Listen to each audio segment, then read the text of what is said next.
नमस्कार दोस्तों, आज एक और पारिवारिक कहानी में मैं आपका स्वागत करती हूँ। आज की कहानी है ससुर की मौत के बाद उनका वसीयतनामा पढ़ते ही बहू के पैरों तले से ज़मीन निकल गई। मैं ऑफिस से लौट रही थी कि मोबाइल की घंटी बजी। मैंने मोबाइल ऑन किया। उधर से किसी ने बताया कि अरुणा, तुम्हारे ससुर जी नहीं रहे, तुम तुरंत यहाँ आ जाओ। यह सुनते ही मैं सोच में पड़ गई कि अब क्या करूं, क्योंकि ऑफिस में ऑडिट पार्टी हुई थी। जब ऑडिट चल रहा होता है तो प्रायः साहब लोग छुट्टी देने से कतराते हैं। मैंने तत्काल साहब को फ़ोन लगाया और उन्हें ससुर जी के अवसान की सूचना दी। घर आकर तत्काल मैं अपना रेल टिकट बुक किया, जल्दी से सूटकेस तैयार किया और रेलवे स्टेशन पहुंची। इंदौर जाने वाली ट्रेन प्लेटफार्म पर खड़ी थी। मैं दौड़कर S7 कंपार्टमेंट में घुस गई। मेरे सीट पर बैठते ही गाड़ी चल पड़ी। सीट पर बैठते ही यादों की नली दिल की ज़मीं पर बहने लगी। ससुर जी का चेहरा रह रह कर याद आ रहा था। सच कहूँ तो मेरा दिल यह मानने को कतई तैयार नहीं था कि ससुर जी नहीं रहे। गाड़ी जैसे जैसे रफ्तार पकड़ने लगी, वैसे वैसे मुझे अपने जीवन का एक एक घटनाक्रम याद आने लगा जो उनके साथ जुड़ा था। मुझे याद है, मैं ब्याह कर अपने ससुराल आई थी। जब मैंने पहली बार ससुर जी के पैर छुए थे, तब उन्होंने कहा था, एक बात हमेशा याद रखना कि इस घर को अपना मायका कभी मत समझना। हाँ, हमेशा यही याद रखना कि यह तुम्हारा ससुराल है। मैं उनके यह कठोर वचन सुनकर दंग भी हुई और डर भी गई थी। दरअसल मेरे पति अरुण मिलिट्री में थे। शादी के लिए वे 1 माह की छुट्टी लेकर आए थे। शादी के तत्काल बाद हम हनीमून के लिए मनाली गए और वहाँ से लौटने के बाद महाबलेश्वर पूना गए। इस घूमने फिरने के दौरान दिन कैसे कट गया यह हमें पता ही नहीं चला। उनकी छुट्टियां खत्म हो गई और वे फिर कश्मीर चले गए। जब एक दिन हम महाबलेश्वर में सनसेट पॉइंट पर बैठे थे, तब बातों बातों में उन्होंने बताया कि अपनी ड्यूटी के तहत सीमा पर रहने के दौरान हमें पूरी तरह चौकस रहना पड़ता है, क्योंकि सीमा पार से हमारी सीमा में आतंकवादियों के घुसपैठ की संभावना हमेशा बनी रहती है। फिर सीमा पार से दुश्मन की सेना कभी भी सीज फायर तोड़कर गोलीबारी करती रहती है, इसलिए हमें हमेशा सजग रहना पड़ता है। हमारी छोटी सी गलती या भूल हमारे लिए जान का खतरा बन सकती है। जब उनकी यह बात पूरी हुई तब मैंने सवाल किया, आप मुझे कश्मीर घुमाने कब ले जाएंगे? तब तत्काल जवाब देते हुए वो बोले, अरुणा, अगली बार जब इंदौर आऊँगा तब तुम्हें अपने साथ कश्मीर ले जाऊँगा। उनके कश्मीर पहुंचने का फ़ोन आया और उसके अगले ही दिन सुबह 5 बजे फ़ोन की घंटी बजी। मेरे ससुर जी ने ही फ़ोन उठाया। उधर से आवाज़ आई, मैं कर्नल सिन्हा बोल रहा हूँ। मुझे यह खबर देते हुए बहुत दुख हो रहा है कि कल रात कुछ आतंकवादियों ने हमारी सीमा पर आक्रमण कर दिया। उनके साथ लड़ते हुए आपके बेटे अरुण शहीद हो गए। उधर से टेलीफोन बंद हुआ और इधर मेरे ससुर जी ने मेरे कमरे का दरवाज़ा खटखटाया। मैंने दरवाज़ा खोला तो उन्होंने नपे तुले सपाट शब्दों में मुझे मेरे पति के शहीद होने का समाचार सुनाया। तब उनकी बात सुनकर मुझे लगा कि उनको अपने बेटे के शहीद होने का गम है भी या नहीं। कोई अपने सौतेले बेटे की मौत पर भी इतना सख्त नहीं बन सकता।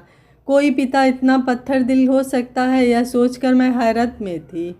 अरुण के निधन के 1.25 महीने बाद मेरे माता पिता पैरी छुड़ाने की रस्म अदा करने के लिए मेरे ससुराल आए। जब मेरे पिताजी ने ससुर जी को भी हमारे साथ चलने के लिए निवेदन किया, तब वे बोले, तुम अरुणा को अपने साथ ले जाकर अपनी रस्म अदायगी करो। मैं इन प्राचीन ढकोसलों को नहीं मानता। पापा जी उनका जवाब सुनकर स्तब्ध रह गए। करीब 10 दिन मायके में रहने के बाद मैं पुनः अपने ससुराल आ गई। कुछ दिन तक ससुर जी ने मेरी तरफ बिल्कुल भी ध्यान नहीं दिया। मैं किसी कोने में बैठकर दिन भर रोती रहती, लेकिन उन्होंने अपना सोशल वर्क बिल्कुल उसी तरह चालू कर दिया जैसे वे पहले किया करते थे। मैं कोने में बैठे बैठे सोचती रहती कि यह कैसे पिता हैं जिनके चेहरे पर अपने बेटे के मरने का गम तक नज़र नहीं आता। एक दिन जब हम साथ बैठे थे तब मैंने ही उनसे पूछा, बाबूजी, क्या आपको अरुण की याद नहीं आती? मैं तो उनके गम को अपने हृदय से अलग ही नहीं कर पा रही हूँ। तब उन्होंने अपनी आग्नेय आंखों से मेरी तरफ देखा और बोले, जिस दिन उसने मिलिट्री ज्वाइन की उसी दिन से मैंने अपना हृदय कठोर कर लिया था। मैं जानता था कि यह खबर एक न एक दिन तो मुझे सुनने को मिल ही सकती है। फिर जो देश के लिए शहीद हो गया उसका गम क्यों करें? हमें तो गर्व होना चाहिए कि हमारा बेटा देश के काम आ गया। उनके कठोर वचन सुनकर मैं दंग रह गई। कुछ दिन और बीते, मैं अक्सर उदासी बैठी रहती थी। एक दिन वे मेरे कमरे में आए और बोले, यह क्या तुम दिन भर बिस्तर पर एक लाश की तरह पड़ी रहती हो? अरुण की मौत हुई है या तुम्हारी?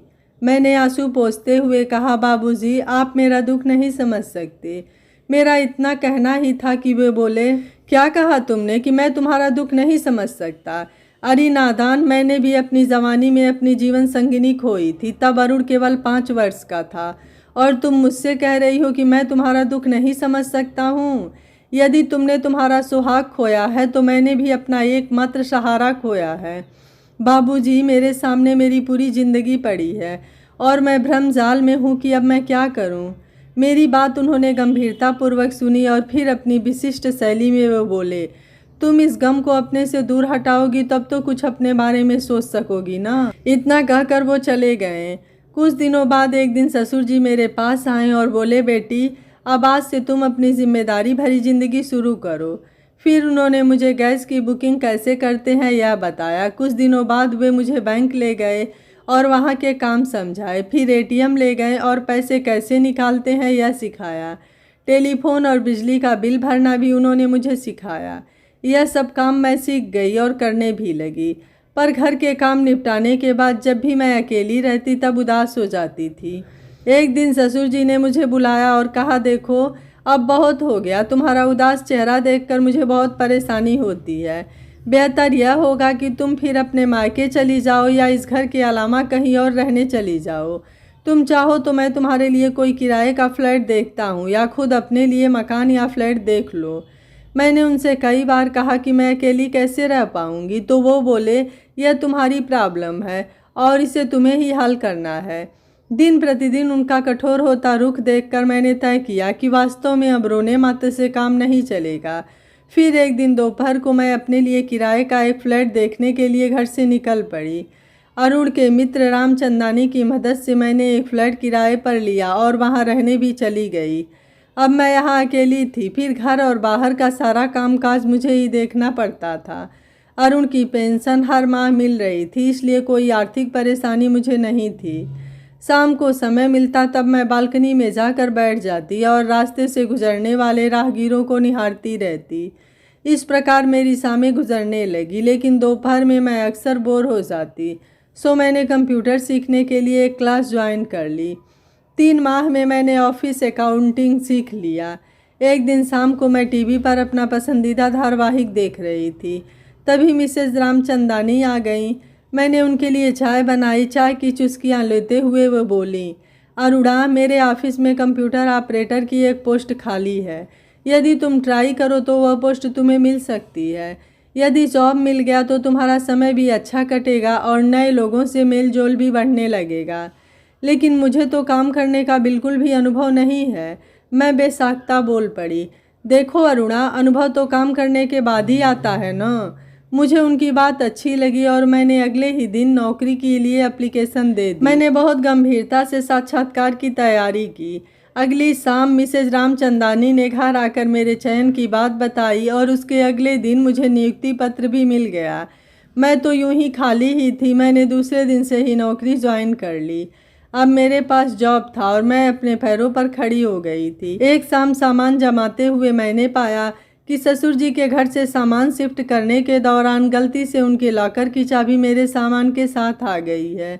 शाम को ऑफिस से मैं सीधे ससुर जी के यहाँ पहुँची। उस समय वे सामाजिक कार्यकर्ताओं की बैठक में व्यस्त थे। मुझे देखते ही बोले, बैठ जाओ, मैं तुमसे थोड़ी देर बाद बात करता हूँ। सामाजिक कार्यकर्ताओं की बैठक खत्म होने के बाद उन्होंने मेरी तरफ देखा और बोले, क्या तुम लॉकर की चाबी लौटाने आई हो? उनकी बात सुनकर मुझे आश्चर्य हुआ कि उन्हें कैसे पता चला कि मैं लॉकर की चाबी देने आई हूँ। मेरा आश्चर्य से भरा चेहरा देखकर वे बोले, बेटी, मैंने जानबूझकर ही लॉकर की चाबी तुम्हारे सामान के साथ रख दी थी। दरअसल मैं तुम्हारी परीक्षा ले रहा था कि तुम चाबी अपने पास रखती हो या मुझे वापस करती हो। मैंने टी टेबल पर लॉकर की चाबी रखी और उनको अभिवादन कर लौटने लगी। तभी वे बोले, सुना है तुम नौकरी करने लगी हो और तुम्हारी अपनी ऑफिस के मैनेजर के साथ बहुत पटती है। क्या इरादा है? मैंने स्वाभिमान पूर्वक लेकिन धैर्य के साथ उनसे कहा, मैं कंप्यूटर ऑपरेटर के पद पर हूँ और वे मेरे अधिकारी हैं, इसलिए कई बार मुझे उनके केबिन में जाना पड़ता है। अब इसे लोग किस नज़र से देखते हैं और क्या सोचते हैं, इसकी चिंता मैं नहीं पालती। मेरा जवाब सुनकर उन्होंने गर्दन नीची कर ली। मैंने उनके चरण छुए और फिर घर चली आई। मैं घर जरूर चली आई, लेकिन ससुर जी की यह बात मेरे कानों में बार बार टकराती रही कि सुना है तुम नौकरी करने लगी हो और तुम्हारे अपने ऑफिस के मैनेजर के साथ बहुत पटती है, क्या इरादा है। मुझे लगा कि ये बात अब मुझे यहाँ चैन से नौकरी नहीं करने देगी, अतः मैं रविवार को हमारे जीएम के बंगले पर उनसे मिलने गई। उन्होंने पूछा, कहिए आप क्या कहना चाहती हैं। सर, मैं अपना ट्रांसफ़र भोपाल करवाना चाहती हूँ। मुझे मालूम पड़ा है कि वहाँ पीआरओ का पद रस्तोगी जी के सेवानिवृत्त होने से खाली है। यदि आप मेरा तबादला वहाँ करा सकें तो मैं आपकी आजीवन आभारी रहूँगी। मैंने विनम्रतापूर्वक अपनी बात उनके सामने रखी। लेकिन आप तो यहाँ कंप्यूटर ऑपरेटर हैं, क्या आप पीआरओ का काम संभाल सकेंगी। सर, मुझे लगता है कि अब मैं किसी भी पद पर काम करने के लिए समर्थ हूँ। कल ऑफिस में आप तबादले के लिए आवेदन मेरे पास पहुँचा दीजिए। उनके इतना कहते ही मैंने उनका अभिवादन किया और घर लौट आई। अगले दिन मैंने अपना आवेदन पत्र जीएम साहब के केबिन में पहुँचवा दिया। करीब 1 माह बाद मुख्यालय से मेरा तबादला भोपाल होने के आदेश आ गए। मैंने अपना तबादला भोपाल करवा लिया, ये जानकर मिसेज रामचंदानी सहित ऑफिस के सभी साथी कर्मचारी आश्चर्यचकित थे। अगले दिन ऑफिस में मेरा विदाई समारोह आयोजित किया गया। विदाई समारोह के बाद मैं सीधे ससुर जी से मिलने उनके यहाँ गई। मुझे देखते ही वो बोले, अरुणा, तुमने अपना तबादला भोपाल करवा लिया है ना। उनकी यह बात सुनकर मैं फिर आश्चर्यचकित रह गई कि मेरे तबादला करवाने की खबर उनको कैसे मिली। उन्होंने नौकर से कहकर मेरे लिए चाय नाश्ता मंगवाया और बोले, अरुणा, भोपाल पहुंचने के बाद तुम्हारे घर का पता मुझे तत्काल भिजवाना। देखो अरुणा, इसमें देर मत करना। भोपाल आने के 2 दिन बाद ही ऑफिस की एक कलीग की सहायता से मैंने एक मकान किराए पर लिया और नए पते की जानकारी ससुर जी को भेज दी। मुझे भोपाल आए केवल 3 महीने ही हुए थे और आज ऑफिस से घर पहुंचने के दौरान ये सूचना मिली कि ससुर जी नहीं रहे। ये संपूर्ण घटनाक्रम मेरी आंखों के सामने से एक फिल्म की तरह गुजर गया। गाड़ी स्टेशन दर स्टेशन आगे बढ़ते हुए इंदौर पर जाकर रुकी। मैं गाड़ी से उतरी और ऑटो करके ससुर जी के घर पहुंची। मेरे पहुंचने से पहले ही उनकी अंतिम यात्रा की पूरी तैयारी हो गई थी। मैंने अंतिम बार उनका चेहरा देखा और उनके चरण स्पर्श किए। अब वे 100 के रूप में मेरे सामने थे, पर उन्हें देखकर लग रहा था मानो मुझसे कुछ कहना चाहते हों। उनका आग्नेय स्वभाव उनके चेहरे पर अभी भी वैसा ही नजर आ रहा था। उनके भाई के लड़कों ने अर्थी को कंधा दिया और उनकी अंतिम यात्रा चल पड़ी। अगले दिन मुझे मेरे चचेरे देवर ने एक फाइल सौंपी। मैंने एक एक करके उसके कागज़ पलटने शुरू किए। ससुर जी ने मेरे नाम विरासत लिखी थी, जिसमें सारी संपत्ति और रुपए पैसे मेरे नाम लिखे थे। वसीयतनामे के बाद अंत में एक चिट्ठी थी जो उन्होंने मेरे नाम लिखी थी, जिसमें लिखा था, प्रिय बेटी अरुणा, आशीर्वाद, ये पत्र तुम्हें मेरे मरने के बाद ही मिलेगा। तुम मेरा स्वभाव देखकर आश्चर्यचकित थी और आजीवन आश्चर्यचकित ही रहोगी। मैंने जानबूझकर तुम्हें अपने घर से निकलने के लिए विवश कर दिया ताकि तुम अपने कमरे के सूने कोने से बाहर निकलकर दुनियादारी को समझ सको। मिसेज रामचंदानी को बुलाकर मैंने ही उन्हें तुम्हारे पास भेजा था ताकि तुम कंप्यूटर ऑपरेटर की पोस्ट के लिए आवेदन करो। दरअसल मैंने मिसेज रामचंदानी से जानकारी लेकर ही तुम पर तुम्हारे मैनेजर के साथ ज़्यादा घुलने मिलने का आरोप लगाया था। बेटी, मैं यह चाहता था कि तुम यथा समय अपने लिए एक योग्य जीवन साथी तलाश लो। इसके लिए मुझे तुम्हारे ऑफिस का मैनेजर उपयुक्त भी लगा, लेकिन मेरी इस बात का जवाब तुमने अपना तबादला भोपाल करवाने के रूप में मुझे दिया। बेटी, ज़माने के बदलने के साथ हमें भी बदलना पड़ता है। वैसे भी अकेली स्त्री का जीना आजकल बहुत दुश्वार हो गया है।